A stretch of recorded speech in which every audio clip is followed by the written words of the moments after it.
किसी अपने से बिछड़ने की पीड़ा को कैसे समाप्त करें?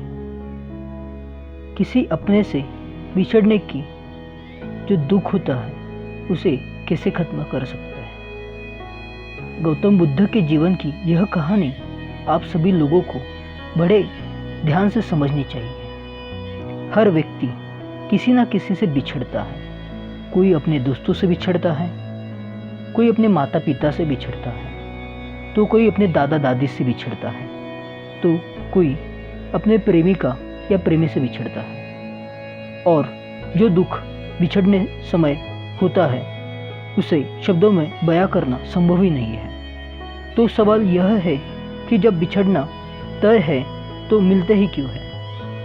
इसका उत्तर है, ना तो मिलना समस्या है और ना ही बिछड़ना। तो समस्या क्या है? वह समस्या आपको इस कहानी के अंदर बताई जाएगी। कहानी शुरू करते हैं। तथागत गौतम बुद्ध और उनके शिष्य आनंद एक नगर से दूसरे नगर हर दिन प्रवचन देने को जाते थे। एक प्रवचन होने के बाद तथागत गौतम बुद्ध और उनके शिष्य दूसरे प्रवचन देने के लिए दूसरी नगर में जाते थे। प्रतिदिन वे एक गांव से दूसरे गांव जाया करते थे। यह कहानी तब की है जब बुद्ध का शरीर थक चुका था, वह वृद्ध हो चुके थे। एक दिन एक गांव में प्रवचन होने के बाद तथागत गौतम बुद्ध और आनंद दूसरे नगर के लिए प्रस्थान करते हैं। दो नगरों के बीच की दूरी ज़्यादा होने के कारण बुद्ध का शरीर थक चुका था। वह कहते हैं कि आनंद, हमें कुछ देर विश्राम करना चाहिए। आनंद तथागत बुद्ध की आज्ञा पाकर चारों ओर देखने लग जाते हैं कि कोई उचित स्थान हो, लेकिन गर्मी का मौसम होने के कारण उस समय ना कोई हरा पेड़ था और ना ही दूर दूर तक कोई लोग थे। आनंद चारों ओर देखने के बाद बुद्ध से कहते हैं, तथागत बुद्ध, फिलहाल हमें इस मार्ग पे आगे बढ़ना होगा। यहाँ कोई उचित स्थान नहीं है। और तथागत गौतम बुद्ध और शिष्य दोनों साथ में अगले नगर के लिए चलते रहते हैं। कुछ समय बीतने के बाद वह दोनों एक गांव की सीमा पर पहुंच जाते हैं। उस गांव में तथागत गौतम बुद्ध एक जगह रुक जाते हैं और आनंद से कहते हैं कि मुझे प्यास लगी है। आनंद जल्दी ही पीने के पानी की व्यवस्था करने में जुट जाता है और पानी लेके तथागत बुद्ध के पास आ जाता है। वह पानी तथागत बुद्ध प्राशन करते हैं और आनंद से कहते हैं, आनंद, मेरी यह बात अभी ध्यान से सुनना। आनंद, तुमने मेरी निस्वार्थ सेवा की है, इसलिए यह बात सबसे पहले मैं तुम्हें बता रहा हूँ। अगले आने वाले 3 महीने बाद मैं इस शरीर को त्याग दूंगा। यह सुन आनंद का शरीर बेजान सा हो जाता है। उनके आंखों से आंसुओं की धारा बहने लग जाती है, मानो जैसे आनंद के पैरों की तरह जमीन खिसक गई हो। आनंद बुद्ध से कहते हैं, बुद्ध, आप ये क्या कह रहे हो? आपके बिना इस जीवन का अर्थ ही क्या रहेगा? आपके बिना इस जीवन कैसे कटेगा? आपके बाद हमारी गलती इतने प्रेम से कौन समझाएगा? अभी तक मैंने सत्य को तो जाना ही नहीं है। आप हमें कैसे बीच मार्ग में अकेला छोड़कर जा सकते हो? हम अपनी यात्रा कैसे पूर्ण करेंगे? कौन होगा आपके बाद जो हमें इतने प्यार से समझा सकेगा? आनंद की यह बात सुनकर बुद्ध मुस्कुराते हैं और आनंद से कहते हैं, आनंद, ये तुम कह रहे हो जिसने सब कुछ छोड़ दिया है वो अब मुझे पकड़ रहा है।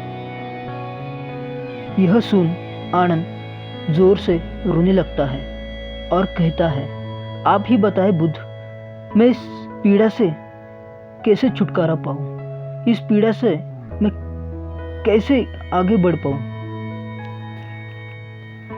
इस बातों ने मेरा पूरा नियंत्रण मेरे शरीर से हटा दिया है। आपकी बातों से मैं छिन भिन हो रहा हूँ बुद्ध। और इतना के वह और रोने लगते हैं। यह सुन बुद्ध शांत होकर कहते हैं, आनंद, तुम्हारी पीड़ा को खत्म करने का कोई सरल उपाय नहीं है जिसे मैं तुम्हें बता दूं और तुम चुटकियों में अपने पीड़ा से मुक्त हो जाओ। तुम्हारी पीड़ा केवल एक ही चीज से खत्म हो सकता है और वो है तुम्हारी गहरी समझ। बुद्ध आगे कहते हैं, जब मैं छोटा था तो ठीक ऐसे ही मेरे गुरु कौंडिन्य मुझसे दूर जा रहे थे। मेरे सबसे प्रिय गुरु वही थे। उन गुरु के पास लगभग मेरे हर प्रश्न का उत्तर था। जब मेरे गुरु मुझे छोड़कर जा रहे थे तो मुझे ऐसा लग रहा था कि मानो जीवन बस खत्म हो चुका है। मैं बहुत रोया, बहुत दुखी हुआ, लेकिन वे नहीं रुके। उस समय मैं समझ नहीं पाया अपने दुखों का कारण, पर समय बीता और मेरी समझ गहरी होती हुई आगे मैं बढ़ गया। और अब देखो, हर तरह के दुखों से मैं मुक्त हूँ।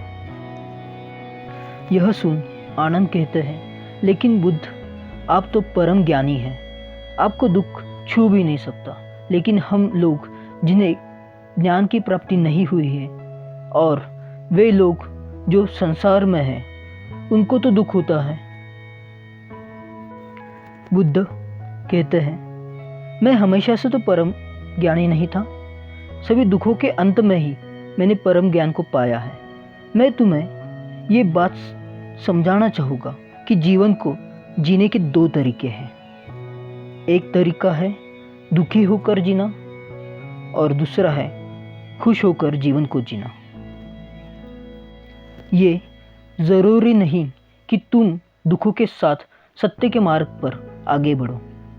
तुम खुशी के साथ भी इस मार्ग पे आगे बढ़ सकते हो, क्योंकि यह निश्चित है कि एक दिन तुम इस पीड़ा से मुक्त हो जाओगे। अब समय के द्वारा होगा या तुम्हारी गहरी समझ के द्वारा होगा, यह तो पक्का है। तुमने जिस लोगों से अपने आप को बांधा रखा है, वे लोग कभी ना कभी तुमसे दूर होंगे। अब निर्णय तुम्हारे हाथ में है कि तुम इस सत्य को स्वीकारते हो या नहीं। बुद्ध कहते हैं कि ना तो मैं और ना कोई और सत्य के मार्ग पर आगे बढ़ सकता है।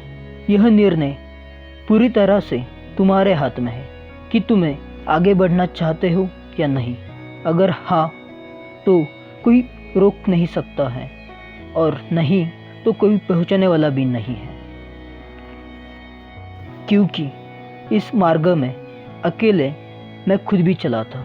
मैं पहुंच सकता हूं तो आप भी पहुंच सकते हैं।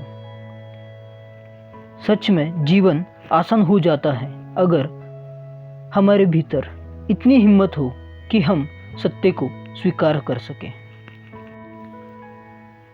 कहानी समाप्त होती है। कहानी का तात्पर्य यही होता है कि इंसान अपनी सोच के कारण दुख को चुन लेता है। हमें खुशी को चुनना चाहिए। कोई भी व्यक्ति जो अभी आपके साथ है, एक ना एक दिन वह आपको छोड़ जाएगा। कारण कोई भी हो सकता है, लेकिन अगर हम खुद को स्वीकारते हैं, हम खुद से ज़्यादा प्यार करते हैं, तो हम कभी दुखी नहीं होंगे। बिछड़ने के कारण तो बहुत से हैं, मृत्यु है या रिश्तों में अनबन, लेकिन बिछड़ना तय है। तो समस्या बिछड़ना नहीं है, समस्या यही है कि हम उसी चीज़ को लेके सोचते रहते हैं। हम अतीत में ही जीते हैं। अतीत से बाहर निकलने के लिए हमें कुछ नए प्रयत्न करने चाहिए, नए लोगों से मिलना चाहिए, कुछ नया ऐसा विकल्प ढूंढिए जिससे आपको खुशी मिले, आपके भीतर आनंद उत्पन्न हो। आपका दुख कोई कम नहीं कर सकता, यह आपको समझना चाहिए। आपकी गहरी समझ ही आपको आपकी खुशी तक ले जाएगी। धन्यवाद।